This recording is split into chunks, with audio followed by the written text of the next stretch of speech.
Am I recording? I'm recording. Hello, CC Gainesville, and hello to my friends in my class. Hello, Emma. Hello, Mary Laura. Hello, Ben. Hello, Caroline Benelli and Caroline Bowen and Scout. And hello to Lainey. Did I get everybody? I think so. Did I say hello to Sarah? I might have missed Sarah. Hello, Sarah. Happy week 20. We are right here at 4 weeks left, and we are getting closer and closer to our finish line of being done with our 24 weeks for CC. So, woohoo! We're getting close. Don't give up. Keep on going. You're so close to the end. I also wanted to say Happy St. Patrick's Day. I need you to look at your outfit. Make sure you have on some green. If you don't have on any green, pinch yourself for forgetting. Also, happy birthday to Miss Ginger. She is a St. Patrick's Day baby. You can give her a call or send her a text or tell her, hey, Miss Ginger, on our CC Facebook group.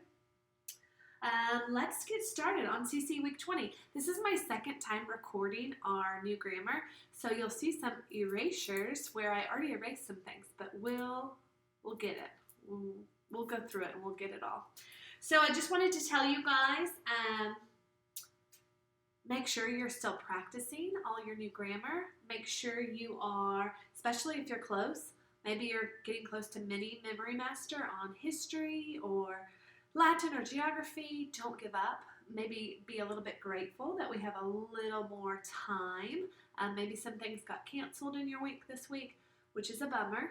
But the bright side is that you might be able to get closer to being mini memory master or a full-blown memory master for all of our subjects. So keep on trucking.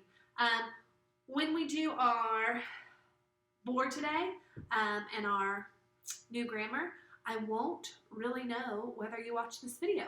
You might start it or you might get halfway through or pause it, but I wanted to let you know that if you make it through the entire video and you watch Miss Brittany carefully, when I change subjects, something about Miss Brittany will change. And if you text me or let me know on Facebook or have your mom call me or email me, and you can tell me what changed about Miss Brittany when the subject changed, then I will send you a prize in the mail. You also have to send me your address because since Miss Brittany moved, I don't know where my address book is. So each subject, something about Miss Brittany will change. And send me your address, and I will put something in the mail for you. Sound good? Okay, let's start with history. So this week we are talking about, tell me about the Vietnam War. And so, first I'll just read through it. It says, in 1965, President Johnson sent U.S. troops to stop communist North Vietnam from capturing all of South Vietnam during the Vietnam War. Now, I'm going to give it to you in parts. And when I touch my ear, that's your opportunity to repeat the part that I said. The more you repeat, the more you can memorize. So the prompt says, tell me about the Vietnam War. In 1965, President Johnson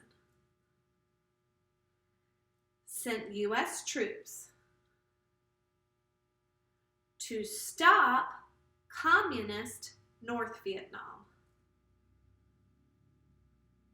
from capturing all South Vietnam during the Vietnam War.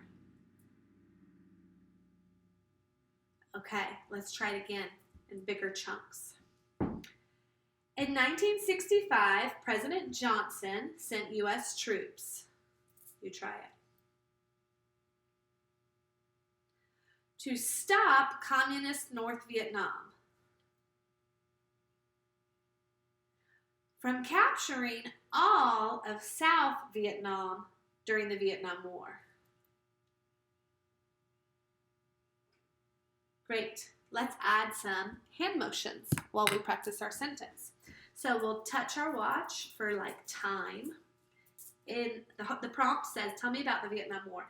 In 1965, President Johnson, he was an American president, so we're putting our hand over our heart, sent U.S. troops to stop communist North Vietnam from capturing all South Vietnam during the Vietnam War.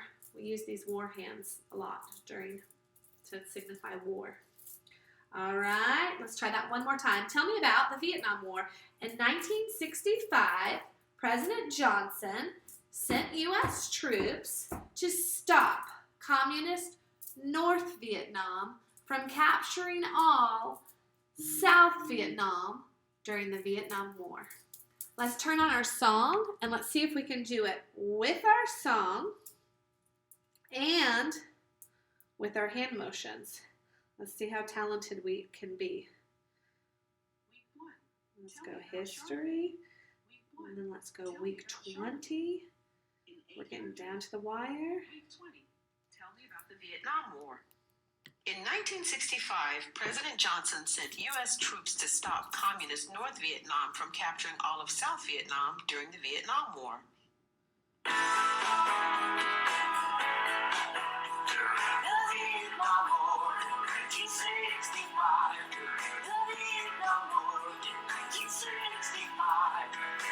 President Johnson sent U.S. troops to stop communist North Vietnam from capturing all of South Vietnam during the Vietnam War in 1965.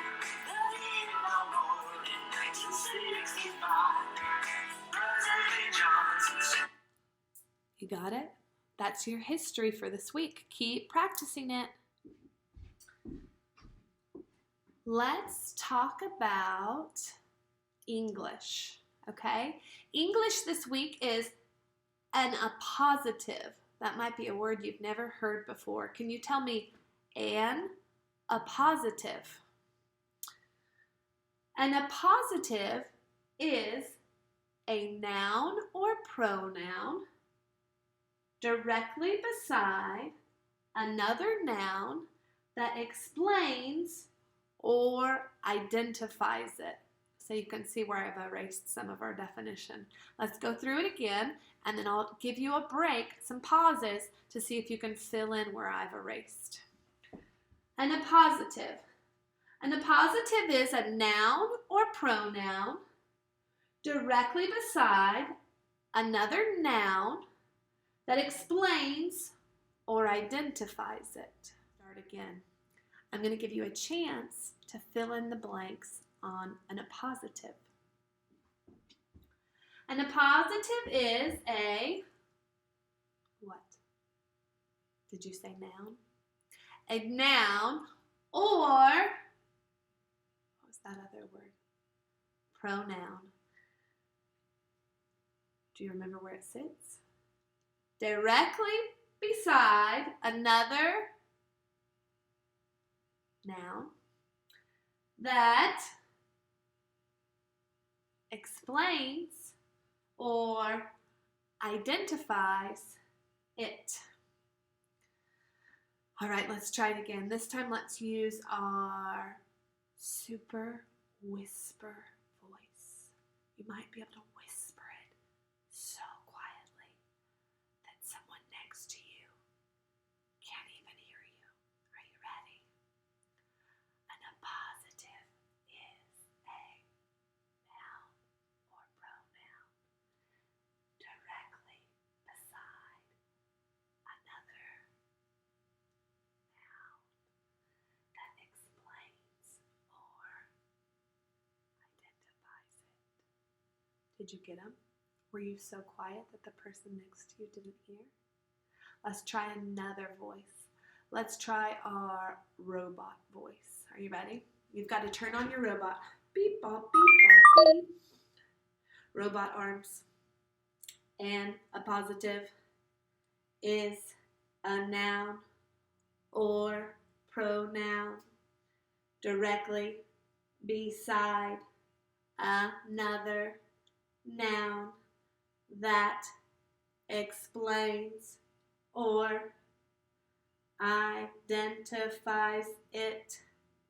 I have to turn your robot off. Beep, bop, beep.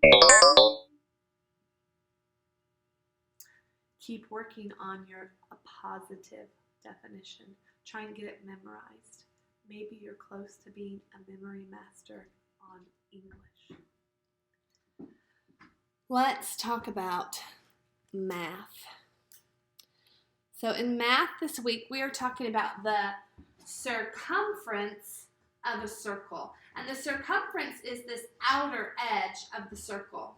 Last week we talked about the area of a circle, and we talked about if you had a blueberry pie, the area of the circle would be like the inside of the pie, the blueberries. But this week we're talking about the circumference. The circumference is going to be the outer edge of your pie, like the crust. The outside circle is what we're measuring this week when we talk about circumference. So let's try the definition for the circumference of a circle. The circumference of a circle equals 2 times pi, and then pi is written right here in the parentheses.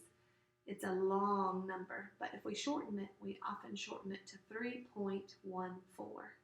So 2 times pi times the radius. And last week we already talked about radius. We talked about it being this pink line right here in our circle. So let's try that definition again. The circumference of a circle equals 2 times pi times the radius. So I'm going to get out our dice that helps us know what to do. And I'm going to roll it. Try not to roll it far away. And you do the same thing that Miss Brittany does, okay? I'll show it to you. So, I got my least favorite. You know my least favorite, Superman. So I'm going to lay on my stomach. I'm going to see if I can still be somewhere near you. I'm going to put my arms up. And I'm going to say the circumference of a circle equals 2 times pi times the radius. Oh. All right, I'm going to roll my dice again. I'm hoping I don't get Superman. I got table. Do you remember how to do table? You put your arms behind you and you lift your tummy up. I'm going to see if I can scoot closer. Are you making your table? Let's try the circumference of a circle. The circumference of a circle equals 2 times pi times the radius. Let's see what we get next. Oh. Mountain. Do you remember mountain? You put your hands down and your feet down and you have your back straight. You're like a tall mountain. The circumference of a circle equals 2 times pi times the radius. Oh, I'm messing up my hair. All right, let's try it again. Oh, I got chair sit. Do you remember how to be in a pretend chair? Put your arms up, bend your knees. The circumference of a circle equals 2 times pi times the radius. All right, I think this might be our last one. What have we got? We haven't done 1 foot. I got chair sit again, but I'm cheating. 1 foot. So I'm going to lift 1 foot up. Ready? The circumference of a circle equals 2 times pi times what? Times the radius. All right. Good job on math. Keep practicing the circumference of a circle.